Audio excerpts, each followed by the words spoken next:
Hello అండి, అందరికీ నమస్తే.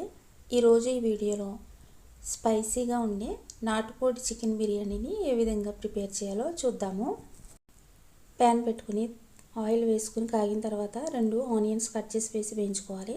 తాలింపుకి కరివేపాకు, ఎండుమిర్చి, జీలకర్ర, 2 టేబుల్ స్పూన్లు అల్లం వెల్లుల్లి పేస్టు, ఒక పెద్ద టమాటా ఇవి బాగా వేయించిన తర్వాత కడిగి ఉంచిన 3/4 కిలో బియ్యం, 1/2 టీ స్పూన్ పసుపు, సరిపడినంతగా సాల్ట్ వేసి 3 స్పూన్స్ కారం వేసి 2 నిమిషాలు వేయించుకుని దంచి ఉంచుకున్న ఒక వెల్లుల్లిపాయను కూడా వేసుకుని కొత్తిమీర, పుదీనా వేసి 2 నిమిషాలు వేయించుకోవాలి.